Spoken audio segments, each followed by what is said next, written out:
ำไม่ควรกระทำกรรมที่ผิดติดตัวบาปโหดร้ายมันไม่ใช่เรื่องยิ้มหัวคนน่ากลัวน่ากลัวอำนาจ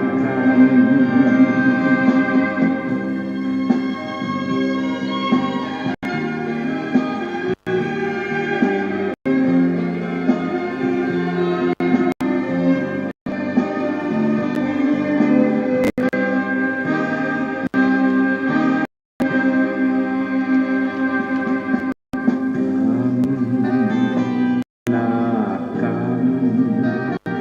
กุศลกรรมหรืออกุศลกรรมไม่ควรกระทำกรรมติดตัวทำบาปโหดร้ายมันไม่ใช่เรื่องโหผลลัพธ์น่ากลัวน่ากลัวอำนาจ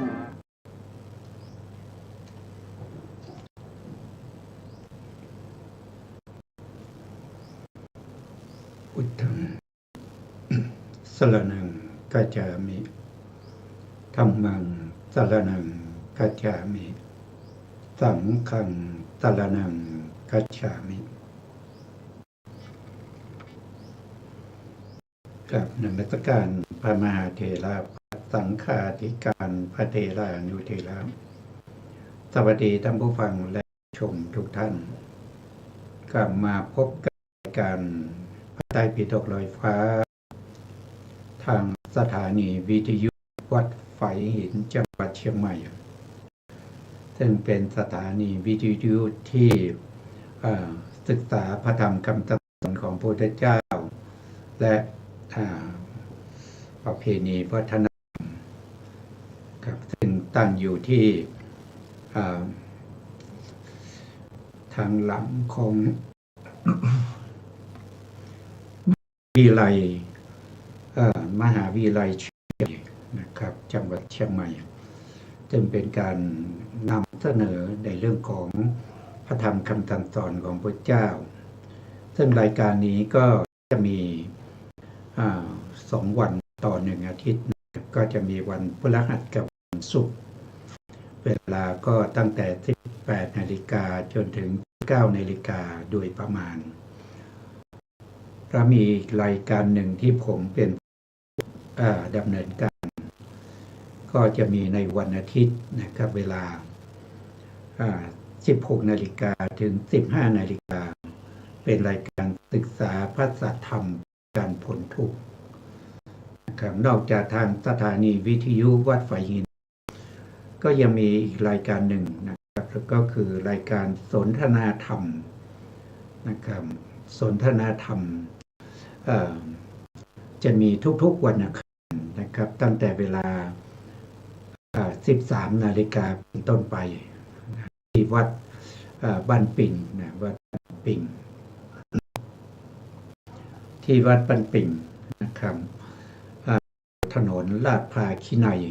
ตำบลศรีภูมิเมืองจังหวัดเชียงใหม่ถ้าสนใจนะครับก็สามารถที่จะติดต่อสอบถามได้ที่เบอร์ 085-714-6680 นะครับก็สามารถที่จะสอบถามรายละเอียดแล้วก็ไปร่วมสนทนากันนะครับในปัญหาเรื่องของธรรมทั้งหลายนะครับหรือจะไปถามปัญหาหรือว่าจะไปเสนอข้อคิดเห็นในทั้ง3 รายการเลยนะมาทั้งพระไตรปิฎกลอยฟ้าศึกษาพระสัทธรรมเพื่อการพ้นทุกข์แล้วก็เรื่องของการสนทนาธรรมตามพระสัทธรรมของพระพุทธเจ้านะครับก็สามารถที่จะไปสนทนาไปแนะนำไปชี้แนะหรือว่าจะไปรับฟังกันได้นะครับที่วัดบ้านปิ่งนะครับถนนลาดพร้าวขี้ในตำบลศรีภูมิเชียงใหม่นะครับอยู่ในคูเมืองครับใกล้ๆกับวัดอุโมงค์ในเมืองนะครับอุโมงค์เถรจันทร์หรืออยู่ใกล้ๆกับวัดพันอุ่นนะครับ ก็สามารถที่จะไปพัฒนากันได้นะครับเราก็ยังตอนนี้เราก็ยังศึกษาในเรื่องของปัจจัยนะปัจจัยที่ทำให้เกิดวิถีจิตนะครับเกิดวิถีจิตทั้งปัญจทวารวิถีแล้วก็มโนทวารวิถีพร้อมทั้งรูปวิถีด้วยนะเพราะว่าชีวิตของเราตั้งแต่เกิดมาจนถึงตายนะครับตั้งแต่เกิดจนตายอาจจะอายุ10 ปี20 ปี30 ปีนะ50 60 70 80หรือ100นะก็มีแต่วิถีจิตแล้วก็วิถีรูปเท่านั้นสืบกันไปในภพชาตินะครับไม่มีสัตว์ไม่มีบุคคลไม่มีอัตตาตนไม่มีชีวะหรือสยังสีวะเป็นผู้กำหนดเป็นผู้โลกไม่มีนะครับมีแต่เหตุและผลและปัจจัยที่สืบกันไปโดยไม่หยุดไม่หย่อนนะครับไม่รู้ว่าเริ่มมาแต่ไหนแต่พุทธญาณยังไม่กำหนดว่าเริ่มตั้งแต่ตรงไหนนะครับแล้วก็จะเป็นสิ้นสุดตรงไหนก็ไม่รู้นะครับถ้าเราไม่ศึกษาคำสั่งสอนของพระเจ้าให้เกิดความเข้าใจแล้วนำพฤติปฏิบัติตามคำสั่งสอนของพระเจ้าไม่มีโอกาสที่จะหลุดพ้นจากวงจรอุบาทอันนี้ได้นะครับที่สามารถจะหลุดพ้นไปจากวัฏสงสารนี้ได้ถ้าเรามีการศึกษาความรู้ความเข้าใจแตกฉานในธรรมคำสั่งสอนของพระสัมมาสัมพุทธเจ้าก็สามารถที่จะนำไปประพฤติปฏิบัติในชีวิตประจำวันของเราได้นะครับจะได้ไม่เพี้ยนนะครับเป็นไปตามเจตนารมณ์ของพระสัมมาสัมพุทธเจ้าไม่ใช่เป็นไปตามความคิดของบุคคลหนึ่งนะอันนี้ก็เป็นวิธีการที่ตรงต่อพระนิพพานนะตรงต่อพระนิพพานตรงต่อมรรคผลนะตรงต่อมรรคนอกจากนี้แล้วก็คงไม่มีอะไรนะครับที่เราจะต้องสนใจมากการศึกษาพระธรรมคำสั่งสอนของพระเจ้านะครับถึงแม้ว่าเราจะเป็นผู้ที่ทำงานมีตำแหน่งใหญ่โตนะครับมีตำแหน่งใหญ่โตมีตำแหน่งเป็นถึงเจ้าคนนายคนเป็นนายอำเภอนะเป็นนายอำเภอเป็นผู้ว่าเป็นอธิบดีเป็นรัฐมนตรีเป็นนายกรัฐมนตรีตลอดจนไปถึงผู้ที่มีอำนาจทั้งหลายนะครับสุดท้ายก็ไม่มีอะไรนะครับสุดท้ายก็ถ้าปลดเกษียณมาก็เป็นคนแก่คนหนึ่งนะครับไม่มีอะไรเลยนะหรือถ้าเมื่อตายไปก็ไม่ได้อะไรไปนะครับนะถ้าเราศึกษาพระธรรมคำสั่งสอนของพระเจ้านะครับเราก็จะได้เสบียงในการเดินทางไปในวัฏสงสารนะครับถ้าเรามีความเข้าใจในคำสอนเราก็เป็น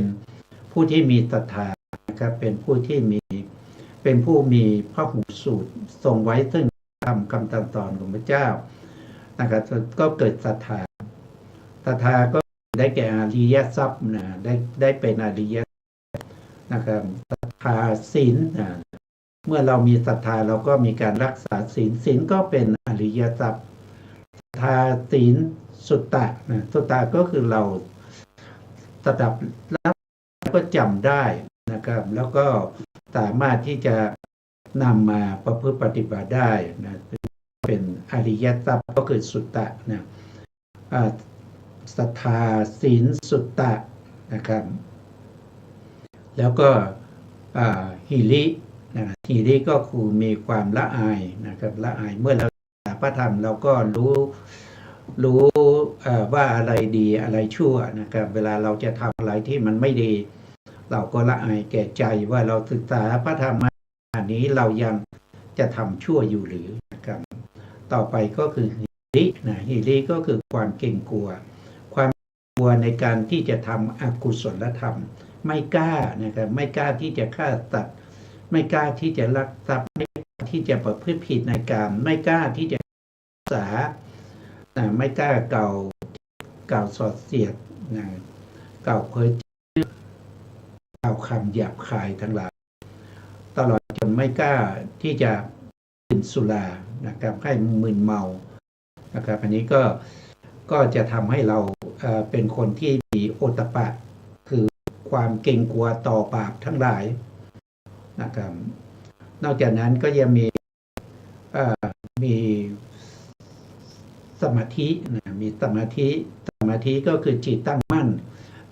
อยู่ในคำสอนของพระพุทธเจ้านะตั้งมั่นอยู่ในข้อประพฤติปฏิบัติไม่ว่าจะเป็นการให้ทานการรักษาศีลการเจริญภาวนาทั้งสมถะแล้วก็วิปัสสนานะเมื่อจิตตั้งมั่นย่อมเกิดปัญญานะปัญญาก็คือการรู้เห็นนะรู้เห็นตามความเป็นจริงรู้อะไรนะถ้าว่าโดยอริยสัจเนี่ยคือรู้เห็นที่เรียกว่าสัมมาทิฏฐินะครับก็คือรู้เห็นอะไรรู้เห็นขันธ์นะครับขันธ์อายตนะธาตุอินทรีย์ปฏิจจสมุปบาทเนี่ยที่มันสืบเนื่องกันไปในสังสารวัฏที่มันสืบเนื่องกันไปโดยความเป็นวิถีจิตแล้วก็วิถีรูปนะที่เป็นไปในสังสารแล้วก็ตลอดจนเห็นขันธ์อายตนะธาตุเป็นอดีตอนาคตนะครับทั้งที่เป็นปัจจุบันนะครับแล้วก็รู้ว่าอะไรคือทุกขสัจทุกขสัจคืออะไรนะครับทุกขสัจได้แก่อะไรนะครับสามารถที่จะ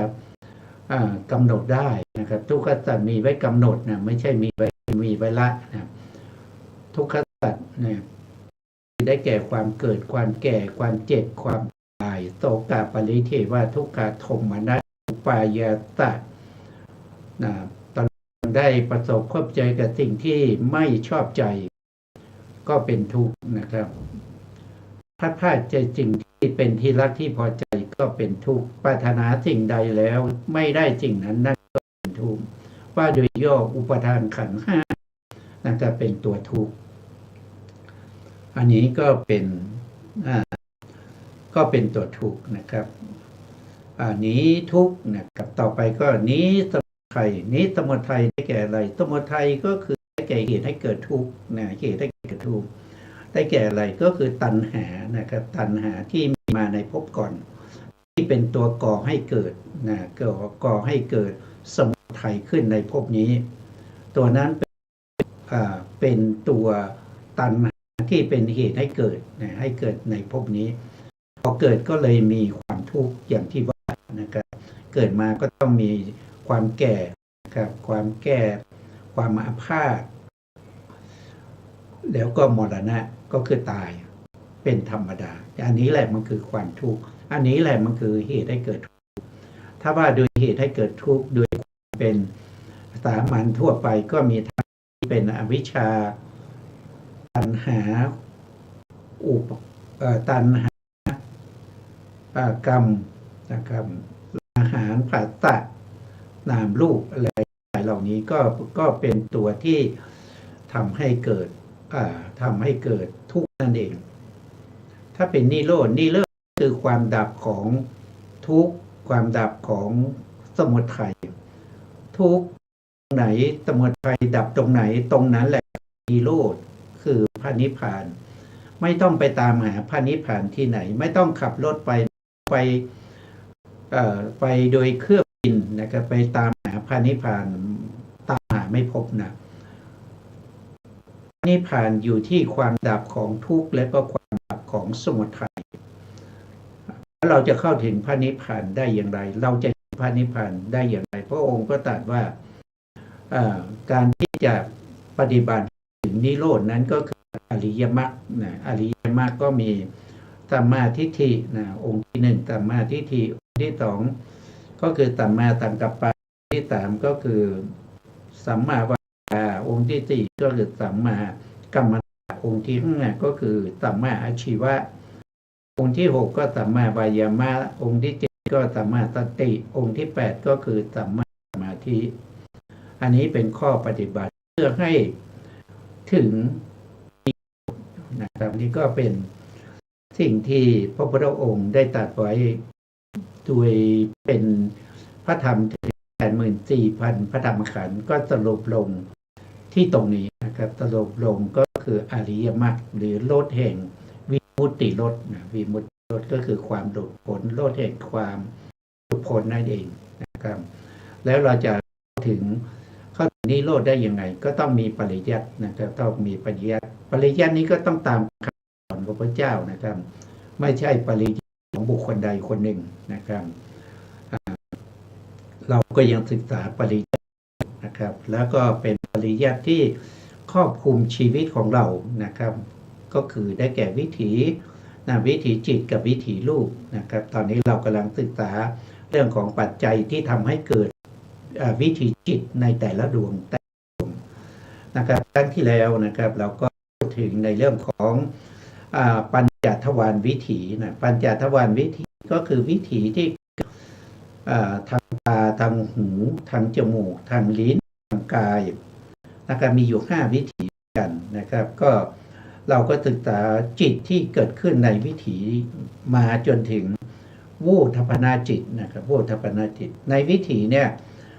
ในวิถีจิตเนี่ยก็จะมีตั้งแต่ปัญจทวาราวชนะจิตนะครับปัญจทวาราวชนะจิตเกิดขึ้นแล้วก็จะมีจักขุวิญญาณโสตวิญญาณหรือฆานวิญญาณหรือชิวหาวิญญาณหรือกายวิญญาณดวงใดดวงหนึ่งเกิดต่อจากปัญจทวารวิถี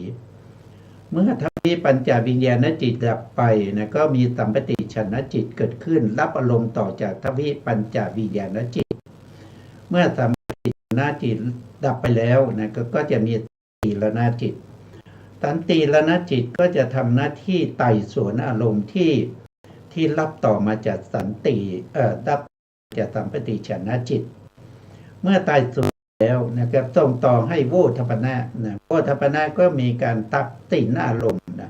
ตัดสินอารมณ์ที่ส่งมานะครับพร้อมทั้งจะเป็นโยนิโสหรือโยนิโสด้วยในจิตดวงนี้นะครับเราก็ศึกษาไปนะครับว่าโวทัปปนะจิตเนี่ยเกิดขึ้นด้วยอำนาจของปัจจัยเท่าไหร่ก็แยกปัจจัยเป็นชาตินะครับชาติแรกที่เป็นเหตุเป็นปัจจัยให้เกิดโวทัปปนะจิตก็ได้แก่สังหารชาตชาติสังหารชาตชาติก็ได้อำนาจปัจจัยใหญ่อยู่4ปัจจัยปัจจัยกลาง3ปัจจัยเล็กอีก5นะครับรวมก็เป็น10ปัจจัยนะครับนี่เราศึกษารายละเอียดนะครับกลุ่มที่2ก็คืออารัมมณปัจจัยนะอารัมมณปัจจัยที่โวทัปปนะนะครับถือเอารูปารมณ์เป็นอารมณ์นั้นนะครับได้ปัจจัยอยู่4ปัจจัยได้4ปัจจัยนะครับเป็นอารัมมณชาตินะครับชาติที่3นะชาติที่3ได้แก่อนันตรชาติอนันตรชาติก็คือใจกับปัจจุบันเกิดติดต่อกันโดยไม่มีระหว่างขั้นนะครับก็ได้มา5ปัจจัย5ปัจจัยในกลุ่มที่4นะครับก็คือได้แก่ปุเรชาตชาติปุเรชาตวัตถุปุเรชาตชาตินะครับวัตถุก็เป็นวัตถุคืออะไรเป็นที่อาศัยเกิดโวทัปปนะจิตปุเรแปลว่าเกิดก่อนชาตินะปุเรชาตะเนี่ยแปลเกิดก่อนนะครับปุเรชาตะชาติเกิดก่อนนะวัตถุนั้นเกิดก่อนแล้วก็เป็นที่อาศัยเกิดของโวทัปปนะจิตอันนี้ได้มา5ปัจจัยนะครับต่อไปในกลุ่มที่ชื่อว่าปกตูปนิสยปัจจัยกลุ่มนี้ก็ได้1ปัจจัยนะได้มา1ปัจจัยปัจจัยนี้เป็นปัจจัยที่กว้างขวางนะครับคือหมายถึงว่าเป็นปัจจัยที่เป็นอุปนิสยปัจจัยทั้งที่เป็นอุตุโภชนะเสนาสนะหรือว่าจะเป็นบัญญัติอะไรทั้งนะครับหรืออุปนิสัยทั้งหลายก็จะอยู่ในปัจจัยนี้นะครับปัจจัยนี้คือปกตูปนิสยชาตินะครับ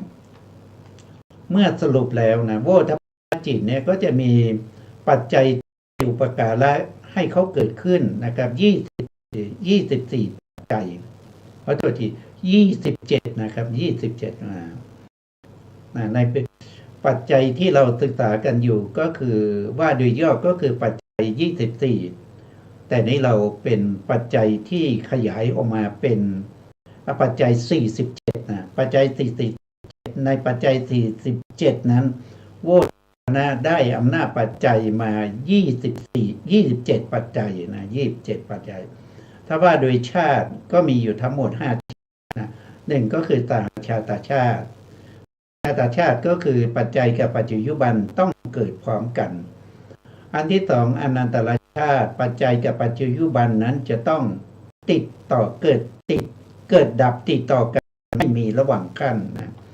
อันที่สามก็คือได้แก่อารมณปัจจัยคืออารมณ์คือรูปารมณ์ปัจจุบันก็คือวุฒจิตนะครับกลุ่มที่สี่นะครับก็คือได้แก่วัตถุปุเรตชาติวัตถุ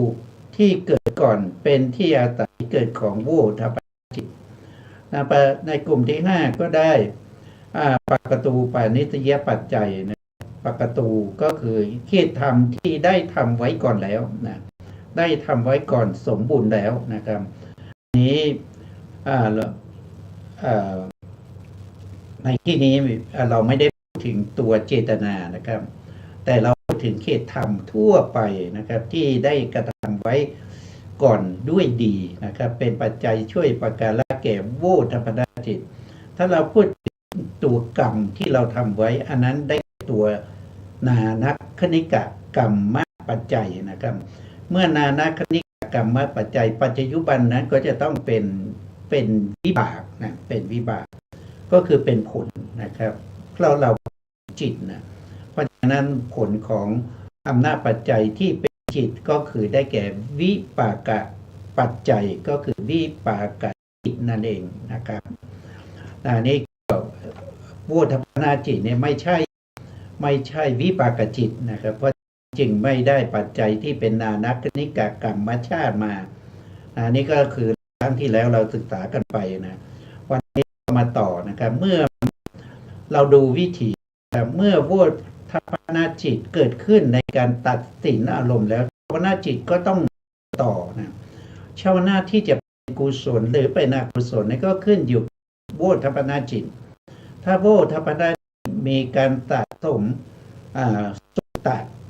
คือข้อมูลนะครับปริยัติมาอย่างดีโวทัปนาก็จะตัดสินอารมณ์ด้วยความเป็นนิโสมนสิการแต่ถ้าเราความรู้ในพระธรรมคำสั่งสอนของพระพุทธเจ้า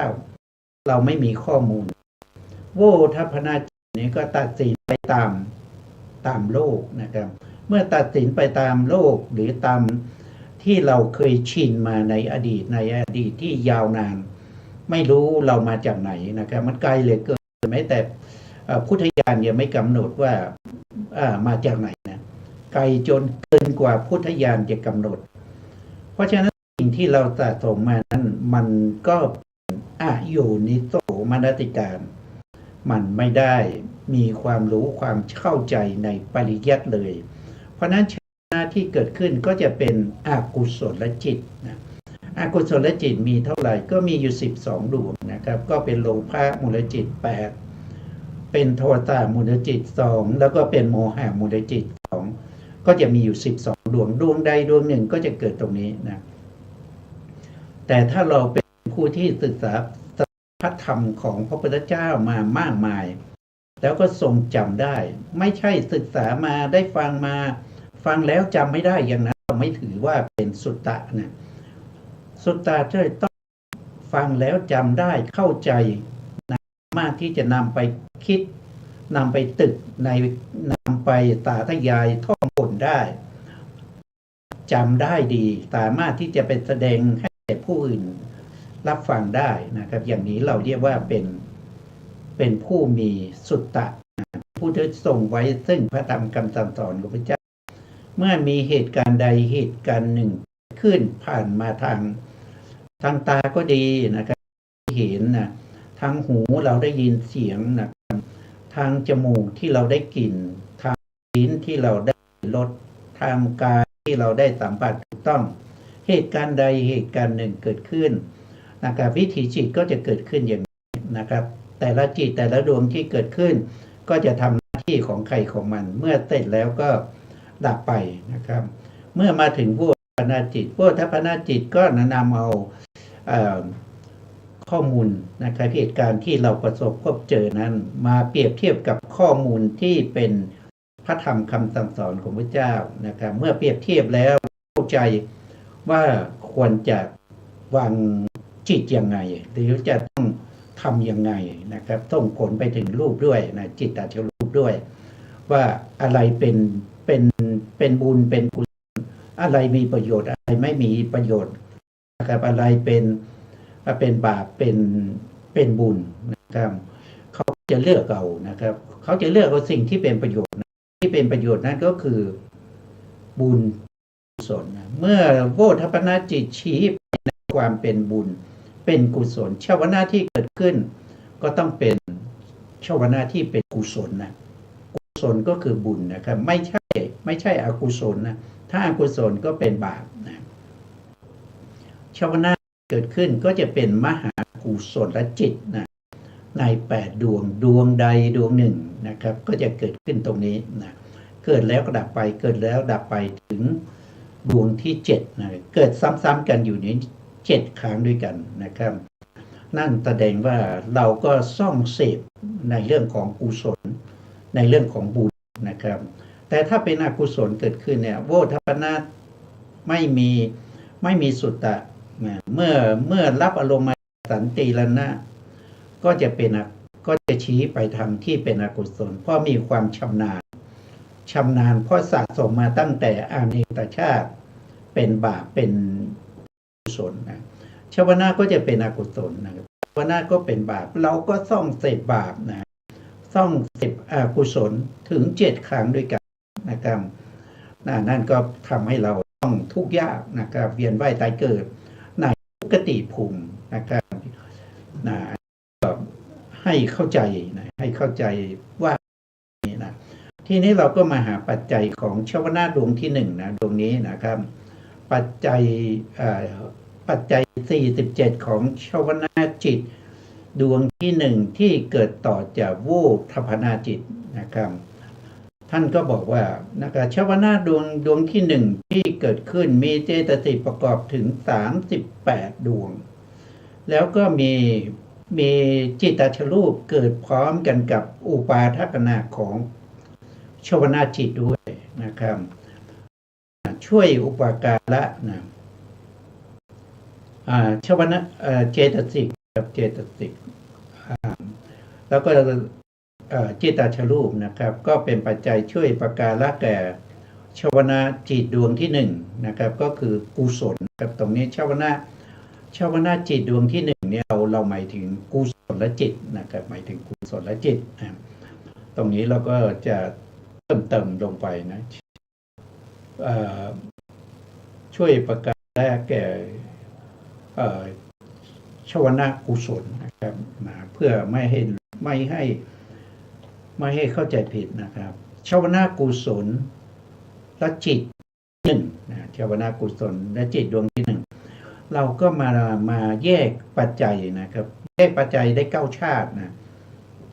แยกปัจจัยได้อยู่9ชาตินะทีนี้แยกปัจจัยได้อยู่9ชาติ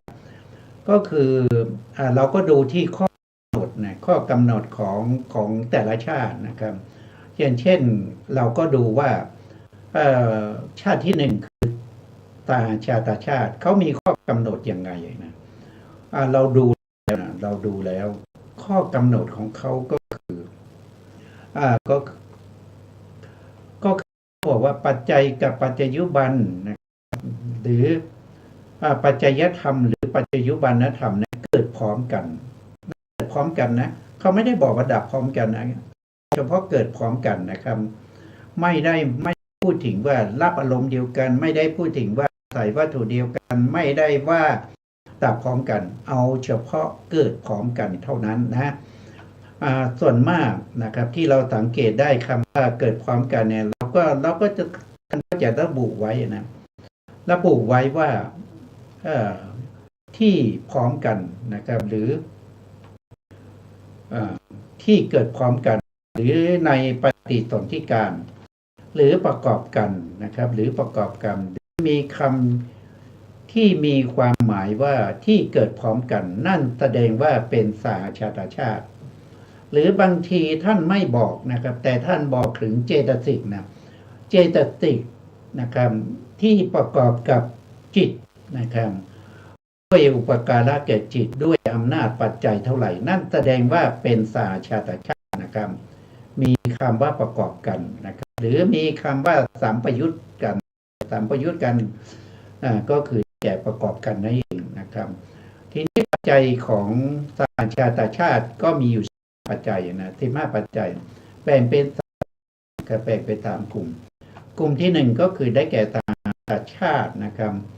เขาเรียกว่าเป็นสหชาติใหญ่นะปัจจัยที่1ได้แก่สหชาติปัจจัยที่2ได้แก่สหชาตานิสยชาติปัจจัยที่3ได้แก่สหทีปัจจัยนะอาจจะพูดผิดไปเอาใหม่นะครับกลุ่มที่1ได้แก่สหชาตชาติใหญ่มีอยู่4ปัจจัยด้วยกันนะครับปัจจัยที่1ก็คือได้แก่สหชาตปัจจัยปัจจัยที่2ก็คือได้แก่สหชาตานิสยปัจจัยปัจจัยที่3ได้แก่สหชาตทีปัจจัยปัจจัยที่4สหชาตอาวิคตะปัจจัยนะครับอันนี้ก็เป็น4ปัจจัยที่เป็นสหชาตชาติใหญ่4ปัจจัยนี้ถ้าเราดูโจทย์ดูปัญหาหรือว่าดูตัวเจตสิกแล้วเราต้องรู้ทันทีว่าเป็นชาตชาติใหญ่4ปัจจัยนี้เข้าทันทีนะครับไม่ต้องไปคิดอะไรนะครับยกมาเลยนะครับอันนี้ต้องเข้าอยู่เสมอเพราะมีองค์ธรรมที่ครอบคลุมในปัจจัยทั้งกลางแล้วก็เล็กด้วยนะครับเพราะฉะนั้นเป็นองค์ธรรมที่ทั้งหมดนะเป็นธรรมทั้งหมดของสหชาตชาตินะครับเพราะฉะนั้นก็ได้4ปัจจัยมาก่อนนะครับส่วนสหชาตชาติกลางนะครับก็มี4ปัจจัยเหมือนกันแต่4ปัจจัยนี้จะไม่เข้าพร้อมกันเพราะฉะนั้นเราต้องหาครับเราต้องหาว่าจะได้สหชาตชาติเท่าไหร่นะใน4ปัจจัยในสหชาตชาติกลางก็คือ1ก็คืออัญญมัญญปัจจัยอันนี้คือปัจจัยกับปัจจุบันอาศัยซึ่งกันและกันเกิดขึ้นนะ2ก็คือได้แก่วิปากปัจจัยนะวิปากปัจจัยก็คือเป็นผลของกรรมนะครับเป็นผลของกรรมนะครับที่เข้าถึงความสุขและหมดกำลังนะครับเรียกว่าเป็นวิปากปัจจัยนะอันที่3ก็คือสัมยุตปัจจัยก็คือตัวปัจจัยกับปัจจุบันนั้นจะต้องประกอบกันนะครับเช่นจิตและเจตสิกประกอบกันได้นะถ้าเป็นรูปกับจิตเขาไม่ประกอบกันนะครับหรือว่าเจตสิกกับรูปก็ไม่ประกอบนะต้องเป็นนามกับนามในที่นี้หมายถึงเจตสิกกับจิตนะครับถึงจะประกอบกันได้นะต่อไปปัจจัยที่4นะครับสหชาตวิปยุตปัจจัยอันนี้ก็คือเกิดพร้อมกันแล้วไม่ประกอบกันนะก็คือได้แก่จิตเจตสิกกับรูปนะครับหรือว่ารูปกับเจตสิกหรือว่าจิตเจตสิกนะครับไม่ประกอบกันแต่เกิดพร้อมกันได้นะครับอย่างเช่นตาชรูปนะเจตาชรูปก็เกิดพร้อมกับจิตนะครับพร้อมกับจิตเพียงแต่ยกเว้นนะครับจิตที่ไม่ทำให้เกิดจิตแต่ก็คือทวี10แล้วก็อรูปวิบาก4เท่านั้นนะครับนอกจากนั้นนะครับจิตทุกดวงจะต้องทำให้เกิดจิตตาชรูปด้วยนะครับนี้ถ้ามีจิตตาชรูปหรือปฏิกรรมชรูปนะครับแล้วก็จิตก็เอาปัจจัยนี้เข้าไปได้นะครับก็เกิดสหชาตวิปยุตปัจจัยต่อไปก็คือสหชาตชาติเล็กนะสหชาตชาติเล็กนี่มีอยู่7ปัจจัยในสหชาตชาติเล็ก7ปัจจัยนั้นเราก็จำง่ายๆก็คือเอาย่อๆนะครับอย่างเช่นเหก็คือหมายถึงเหตุปัจจัยนะที่ก็เป็นสหชาตาที่ปฏิปัจจัยนะครับเหตุที่กังนะก็คือกรรมนะครับก็คือสหชาตกรรมแล้วก็ อาก็คืออาหารนะอาหารปัจจัยนะครับแล้วก็อินคือได้แก่อินทรีย์ก็คือสาชาตินทริปัจจัยนะครับแล้วก็ฌานก็คือได้แก่ฌานปัจจัยแล้วมรรคก็เป็นมรรคปัจจัยนะถ้าว่าย่อก็คือเหตุที่กังหาอินชามรรคนะครับอินชามรรคเมื่อกี้พูดถึงนามอาหารนะครับผิดไปนะครับต้องหานะครับต้องเป็นหาเหตุที่กังหาอินชามรรคนะครับก็เป็นชื่อโดยย่อนะครับชื่อโดยย่อทีนี้ปัจจัยตาชาติเลขเนี่ยมันต้องหาไม่ใช่ยกมานะครับเช่นเหตุปัจจัยเนี่ยจะต้องเป็นปัจจัยต้องเป็นเหตุนะครับเป็นเหตุมีเท่าไหร่เหตุก็มีอยู่ว่าโดยย่อก็มี6นะครับถ้าว่าโดยพิสดารก็มี9คืออกุศลเหตุ3นะครับโลภะโทสะโมหะหรือว่าเป็นกุศลเหตุนะก็มีอโลภะอโทสะโมหะหรือเป็นอพยากตะเหตุนะก็คืออโลภะอโทสะโมหะเหมือนกันนะครับว่าโดยย่อก็มี6นะครับก็มีอกุศลเหตุ3กุศลเหตุ3นะถ้าเป็นตาชาตาธิปติธรรมก็คือได้แก่อธิบดี4นะครับก็คือได้แก่ฉันทาธิปตินะอันนี้ก็คือฉันทาครับที่เกิดในชวนะจิตมีเหตุ2ขึ้นไป2ก็คือได้แก่วิริยาธิปติวิริยาธิปติก็เช่นเดียวกันต้องเกิดในชวนะที่มีเหตุ2ขึ้นไปนะ3ก็คือจิตตาธิปตินะจิตตาธิปติก็ต้องประกอบอยู่ในชวนะจิตที่มีเหตุ2ขึ้นไปนะอันสุดท้ายนะครับก็คือได้แก่ปัญญาเรียกว่าเป็นวิมังสาธิปตินะอันนี้ก็จะต้องประกอบอยู่ในจิตที่มีเหตุ3นะครับเฉพาะเหตุ3นะครับเหตุไม่ได้นะอันนี้ก็เป็นอธิปติมีอยู่4องค์ด้วยกันมีฉันทะวิริยะจิตแล้วก็มีปัญญานะครับต่อไปกรรมนะกรรมหรือตาชาตากรรมอันนี้ตัวเจตนานะครับเจตสิกเป็นปัจจัยนะถึงจะได้สหชาตากรรมปัจจัยก็ต้องเกิดพร้อมกันด้วยนะและต่อไปก็คือนามอาหารปัจจัยนามปัจจัยมีอยู่3นะองค์ธรรมมีอยู่นั่นก็คือได้แก่ผัสสะอาหารนำมาซึ่งเวทนานะครับแล้วก็2ก็คือมโนสัญเจตนา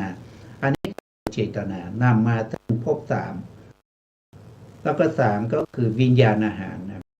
นำมาซึ่งนามรูปนะอันนี้เป็นนามอาหารองค์ธรรม3นะครับเป็นนามอาหารนะต่อไป5นะครับก็เป็นสหชาตินทริยปัจจัยอันนี้ก็คือองค์ธรรมได้แก่นามอินทรีย์องค์ธรรม8นะครับนามอินทรีย์องค์ธรรม8นะก็คือได้แก่อะไรก็คืออย่างที่เราทราบกันอยู่แล้วนะครับที่เราจำก็คืออินทรีย์5ก็มีศรัทธามีวิริยะมีสติมีสมาธิมีปัญญาอันนี้ได้5นะครับแล้วก็บวกกับอีก3นะบวกอีก3นั้นก็คือได้แก่เวทนาสินทรีย์ก็คือเวทนาก็เป็นอินทรีย์นะครับเวทนาอินทรีย์แล้วก็มีมนินทรีย์ก็คือจิตทั้งหลายก็เป็นมนินทรีย์และตัวสุดท้ายก็คือชีวิตินทรีย์นะครับชีวิตินทรีย์ที่รักษายุตธรรมนะครับ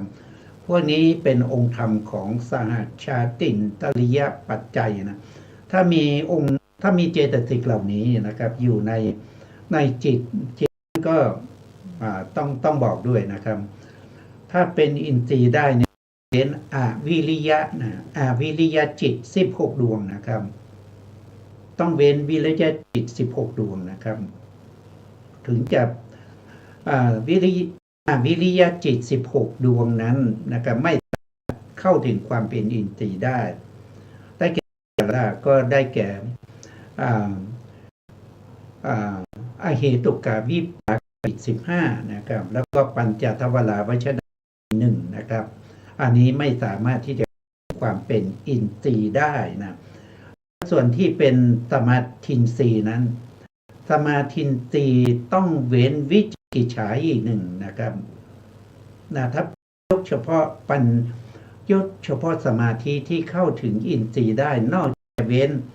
วิริยะ16แล้วจะต้องเว้นวิจิกิจฉาอีกหนึ่งเข้าถึงความเป็นสมาธินทรีย์ได้ต่อไปข้อที่6ก็คือฌานปัจจัยฌานปัจจัยก็คือองค์คำเขาคือแก่องค์ฌานองค์ฌาน5นะครับก็คือได้1ก็คือวิตก2วิจาร3ปีติ4สุขนี่คือเวทนานะครับสุขนี่คือเวทนาแล้วก็เอกคตานะครับก็มีองค์ฌาน5ถ้ามีองค์ฌาน5เหล่านี้ประกอบอยู่ในจิตไหนนะครับจิตนั้นก็สามารถที่ได้ฌานปัจจัยแต่ก็เข้าถึงฌานได้นะก็ต้องเว้นต้องเว้นวิริยะ16หรือไม่นะครับเดี๋ยวขอดูข้อมูลนิดหนึ่งนะครับว่าจริงๆแล้วเนี่ยจริงๆแล้วมันต้องเว้นหรือเปล่านะครับในเรื่องของ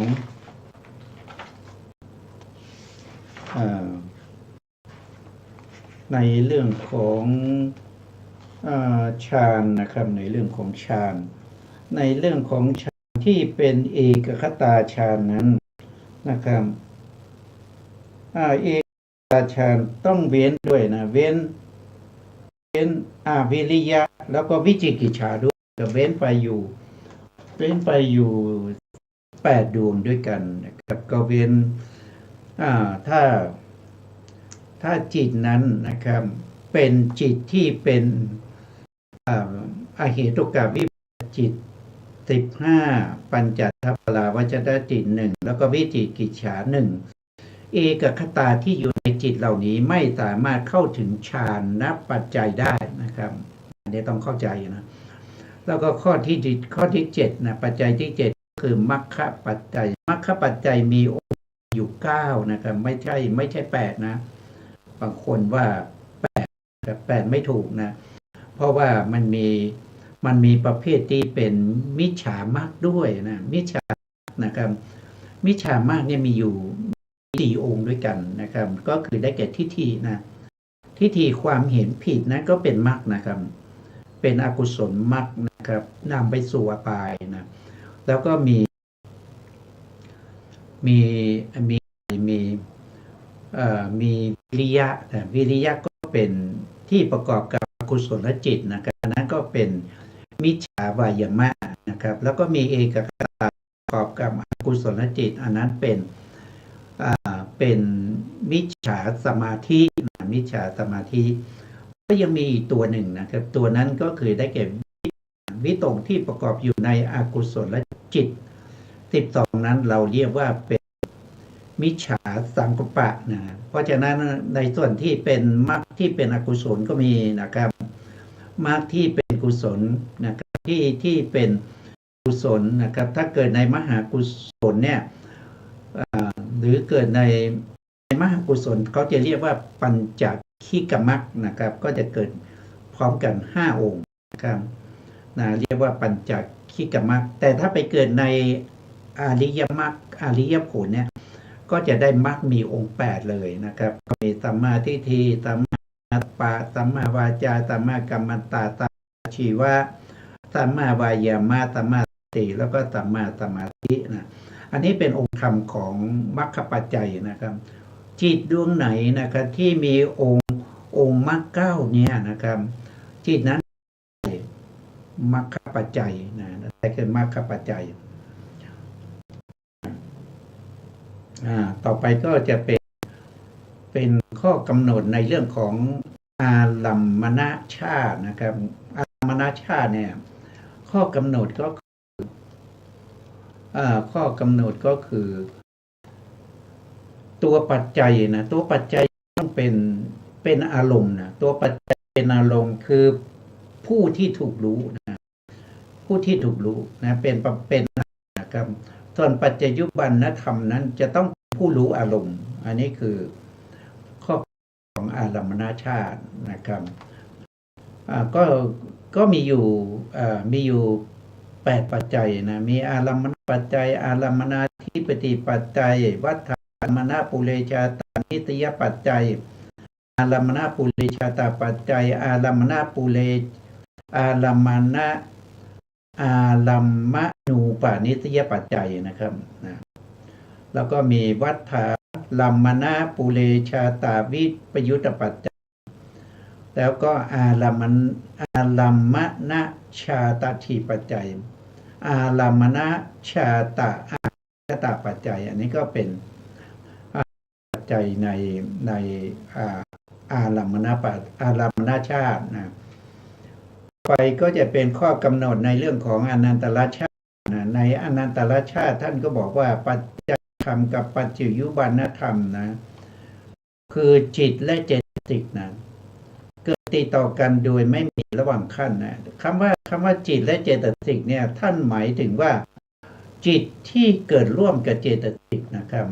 แต่ตัวที่เกิดติดต่อกันโดยไม่มีระหว่างขั้นนั้นก็คือได้แก่ตัวจิตกับจิตนะอย่างเช่นสันติรณจิตกับวุฒปนาจิต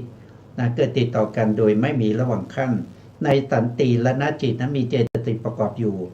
แล้วก็ในวุฒปนาจิตก็มีเจตสิกประกอบอยู่หรือวุฒปนาจิตกับชวนะดวงนะครับก็เกิดติดต่อกันโดยไม่มีระหว่างขั้นนะครับใ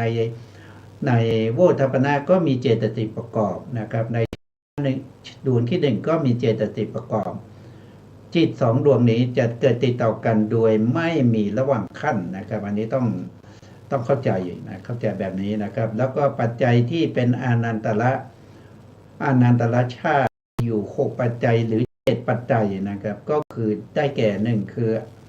อนันตรปัจจัย2สมานันตรปัจจัย3อนันตรูปานิสยปัจจัย4อาเสวนปัจจัย5ปกตูปานิสยนานะคณิกกรรมปัจจัยนะปัจจัยนี้นะถ้ามุ่งหมายเอาเฉพาะมรรคเจตนานะคือเจตนาที่อยู่ในมรรคจิตนะเป็นผู้อุปการะแก่ผลจิตนะเป็นผู้อุปการะแก่ผลจิตนะ6ก็คือนัตถิปัจจัยนะครับ7คือวิคตะปัจจัยนะก็จะมีปัจจัยอยู่6ปัจจัยหรือ7ปัจจัยถ้า6ปัจจัยก็เว้นปัจจัยที่5นะครับก็คือปกตูปานิสยนานะคณิกกรรมปัจจัยนี้ออกไปก็จะเหลือ6ปัจจัยนะแต่ถ้าเพิ่มเข้ามาก็จะเป็น7ปัจจัยนะต่อไปนะครับต่อไปก็จะเป็นข้อในวัตถุปุเรชาตชาติอันนี้ความหมายก็คือเป็นวัตถุนะเป็นวัตถุหมายถึงอะไรหมายถึงที่อาศัยเกิดของจิตและเจตสิกนะปุเรชาตานี่คือเกิดก่อนนะครับเพราะฉะนั้นวัตถุที่เกิดก่อนแล้วก็ยังตั้งอยู่ที่อาศัยเกิดของจิตและเจตสิกในความหมายของเขานะข้อกำหนดก็คือปัจจัยธรรมได้แก่วัตถุรูป6นะวัตถุรูป6คือวัตถุรูป6ก็คือจักขุวัตถุนะ1จักขุวัตถุ2โสตวัตถุ3ฆานะวัตถุ4ชิวหาวัตถุ5กายวัตถุ6หัตถวัตถุนะก็จะมี6วัตถุ6นะครับที่เป็นที่อาศัยเกิดของจิตและเจตสิกนะที่เกิดก่อนกับปุเรที่เกิดก่อนแล้วยังตั้งอยู่แบบเป็นปัจจยุบันนะ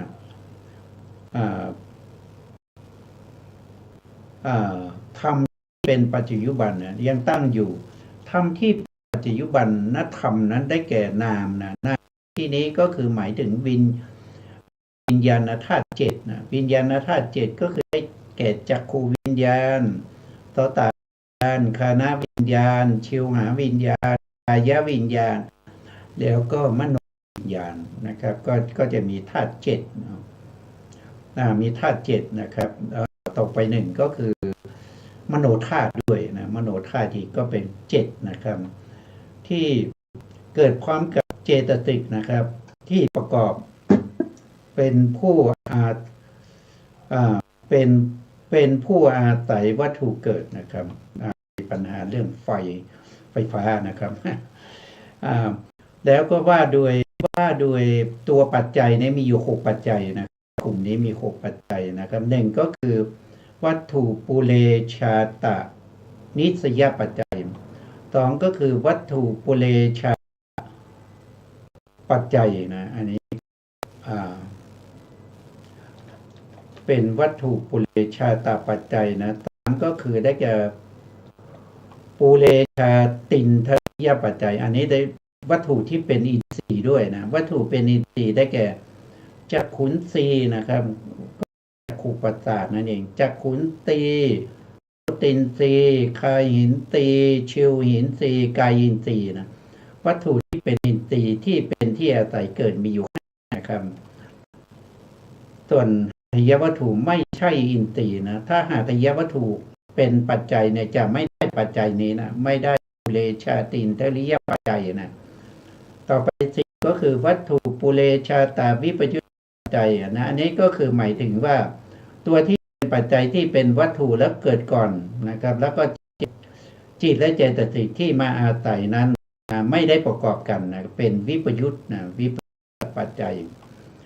ต่อไปปัจจัยที่ห้าก็คือวัตถุปุเรชาตถินะวัตถุปุเรชาตถิ